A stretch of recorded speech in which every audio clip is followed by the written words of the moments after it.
আসসালামু আলাইকুম, কেমন আছো সবাই? আশা করি তোমরা সবাই ভালো আছো। এসএলএসটি ম্যাথামেটিক্স নামে আমাদের যে হোয়াটসঅ্যাপ গ্রুপ আছে সেই গ্রুপে প্রতিদিন দুটো করে কোশ্চেন দেওয়া হয়। তো 7 জুন যে দুটো কোশ্চেন দিয়েছিলাম সেই কোশ্চেন দুটোর সলিউশন নিয়ে আজ আমরা ডিসকাস করব। চলো দেখি first question. If G dash X equals F X then integration X cube F of x square dx is given by. আমাদের একটা কন্ডিশন দিয়েছে, এইটা জি এক্স তার ডেরিভেটিভ সমান সমান এফ এক্স, তাই ইন্টিগ্রেশন ভ্যালুটা কী হবে সেটা আমাদের বের করতে বলেছে।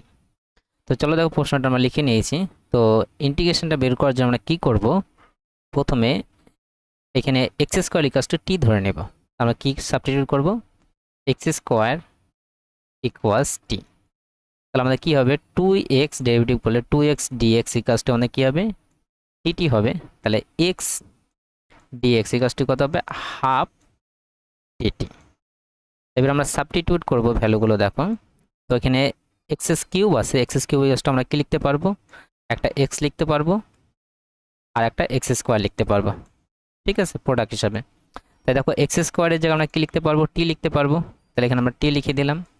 এই এক্স ডিএক্স এর জায়গায় কি লিখতে পারবো আমরা, হাফ অফ ডিটি। তাহলে হাফ আমরা সামনে নিয়ে নিলাম আর ডিটি লাগিয়ে দিলাম, আর ডিটি আমি লাগাচ্ছি এখানে। আর এফ অফ এক্স স্কোয়ার আছে, আর এক্স স্কোয়ার আমরা কি লিখবো, টি লিখবো। তাহলে এফ অফ টি, ঠিক আছে। এবার আমরা ফাংশনটা একটু ইজি চলে আসলো। এবার আমরা ইন্টিগ্রাল বাই পার্টস যেটা করি, U and V, first term আর সেকেন্ড টার্ম, এটাকে ইউ এটাকে ভি ধরে প্রথমটা রেখে সেকেন্ডটা ইন্টিগ্রেশন মাইনাস প্রথমটা ডেরিভেটিভ সেকেন্ডটা ইন্টিগ্রেশন ওভারঅল আবার ইন্টিগ্রেশন, ঠিক আছে। তো সেটা আমরা অ্যাপ্লাই করব। তো টি আমরা ইন্টিগ্রেশন করব এফ অফ টিকে, f of T dt minus প্রথমটার ডেরিভেটিভ মানে টি এর ডেরিভেটিভ আমাদের 1, আর এফ অফ টি এর ইন্টিগ্রেশন আমি এফ অফ টি ইন্টিগ্রেশন ফর্মে লিখছি ডিটি ওভারঅল আবার কি থাকবে, ইন্টিগ্রেশন থাকবে, ঠিক আছে। আমি ব্র্যাকেটে রেখে ডিটি, ঠিক আছে। নিচে পার্টটা বুঝতে পেরেছি, জাস্ট ফর্মুলায় বসিয়ে দিলে হয়ে গেল।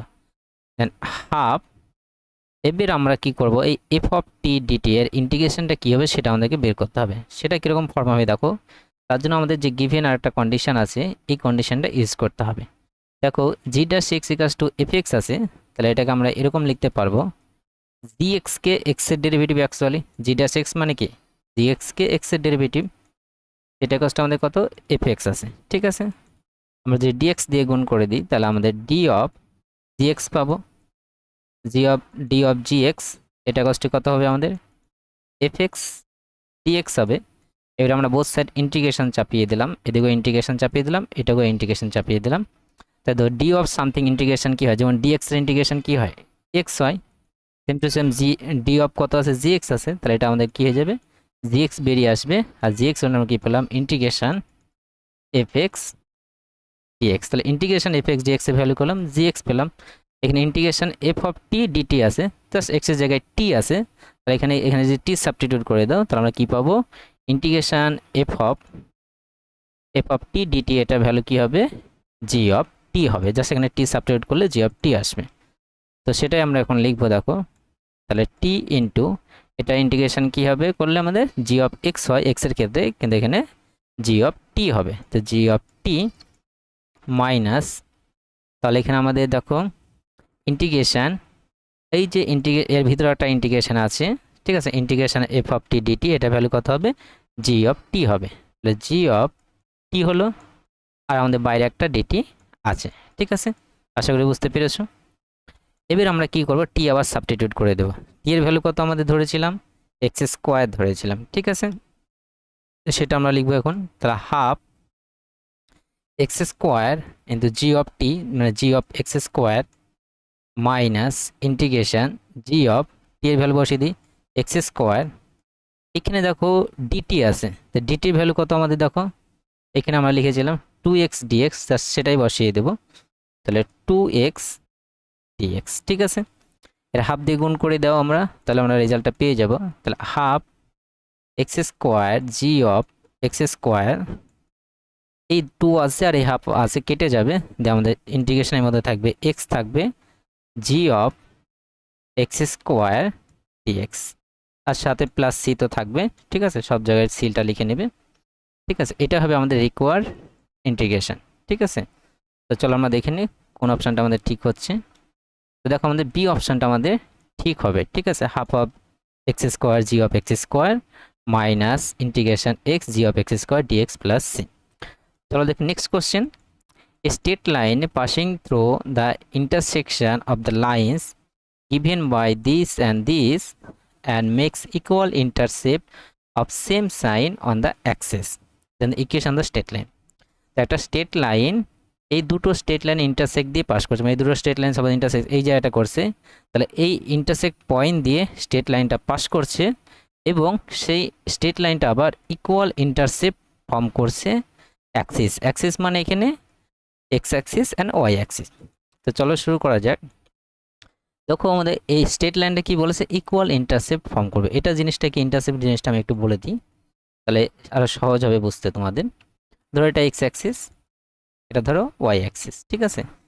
এর একটা লাইন ধরো এরকম ভাবে আছে, ঠিক আছে। সাপোজ এক্স অ্যাক্সিসে তোমার এক্স অ্যাক্সিসের উপর a,0 পয়েন্টে কাট করেছে, আর ওয়াই অ্যাক্সিসে তোমার 0, b, এটা উপর নিচেও কাট করতে পারে, নিচে বা উপরে যে কোনো জায়গায় কাট করতে পারে, জাস্ট এরকম পয়েন্টে কাজ করে। তাহলে ইন্টারসেপ্ট ফর্মের ইকুয়েশনটা হবে তোমার x by a plus y by b equals 1।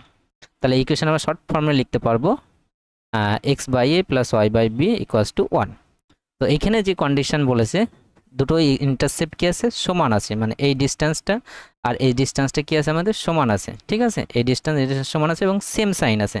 তো সেম সাইন আর সমান যে মানে কি, সেটা বি এর ভ্যালু আর এ এর ভ্যালু কি হবে, সেম হবে। তাহলে আমাদের রিকোয়ার্ড যে স্ট্রেট লাইন ইকুয়েশন সেটা কীরকম ফর্মে থাকবে, x by a plus y by a, দুটোকে সমান ধরলাম, সেম সাইনই নিলাম। দেখো এটাও যা সাইন হবে এটা যে প্লাস হয় এটাও প্লাস হবে, এটা মাইনাস হলে এটাও মাইনাস হবে, এর ভ্যালুর উপর যা হবে তাই ইকাস টু 1 হবে। আমরা যদি এ দিয়ে গুণ করে দিই তাহলে x plus y equals to a পেলাম, ঠিক আছে। এটা ধরে সাপোজ 1 নম্বর দিলে।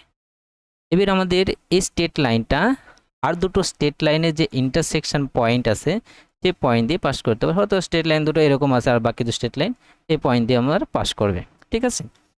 তো সেই দুটো স্ট্রেট লাইনটা আমরা লিখে নিই, আমরা লিখে নিই sorry 3x minus 4y plus 1 equals to 0, and second straight line is 5x plus y minus 1টা লেফটে নিয়ে আসলাম, তাহলে -1 হয়ে যাবে। তো এদের পয়েন্ট অফ ইন্টারসেকশন আমাদেরকে বের করতে হবে। তাহলে পয়েন্ট অফ ইন্টারসেকশন কি করে পাবো, এই দুটো ইকুয়েশন সলভ করলেই আমরা পেয়ে যাব। তুমি ওয়াই লিমিট কিংবা এক্স লিমিট করে করতে পারবো, কিংবা ক্রস মাল্টিপ্লিকেশন মেথডও করতে। তো আমি ক্রস মাল্টিপ্লিকেশন মেথড ফলো করছি। তাহলে x by y by 1 by, তাহলে এক্স বাই করলে কি হবে আমাদের, এটার সাথে এটা গুণ হবে, তাহলে 4 মাইনাস 1, ওয়াই বাই করলে কত হবে তোমার 5, আর মাইনাস আছে আর -3 হবে, মানে প্লাস হয়ে যাবে +3, আর 1 বাই করলে আমাদের 3 প্লাস 20 হবে, ঠিক আছে। তো এক্স বাই 3 ওয়াই বাই 8 সমান 1 বাই 23। সো প্রথম আর লাস্ট যদি আমরা ইকুয়াল করি, এখান থেকে আমরা এক্স এর ভ্যালুটা পেয়ে যাব। এক্স ইকুয়াল টু কত হবে 3 বাই 23, ওয়াই হবে তোমার 28 বাই 23। এর এক্স এই পয়েন্ট দিয়ে পাস করবে, ঠিক আছে, এই 3 বাই 23 আর 8 বাই 23। তাহলে এই পয়েন্ট দিয়ে পাস করবে স্ট্রেট লাইনটা আমাদের যে রিকোয়ার্ড স্ট্রেট লাইন, তাহলে এখানে সাবস্টিটিউট করে দিতে পারবো এক্স এর জায়গায় এটা আর ওয়াই এর জায়গায় এটা, তাহলে আমরা এটা পেয়ে যাব। তাহলে আমাদের কত হবে 3 by 23 plus 8 by 23, that's equals to a. তো এর ভ্যালু কত হবে তোমার 11 বাই 23। তাহলে এর ভ্যালু সাবস্টিটিউট করে দিলে আমরা ইকুয়েশনটা পেয়ে যাবো এখানে। তো x plus y equals to 11 by 23, so 23x plus 23y equals 11। 11 লেফটে আসলে 23x plus 23y minus 11 equals to 0। এটা হবে আমার রিকোয়ার্ড স্ট্রেট লাইন, ঠিক আছে। তো চলো দেখি কোন অপশনটা ঠিক হচ্ছে। তো দেখো আমাদের ডি অপশনটা এখানে কারেক্ট হবে, 23x plus 23y minus 11 equals to 0। আশা করি তোমরা বুঝতে পেরেছো। Thank you for watching.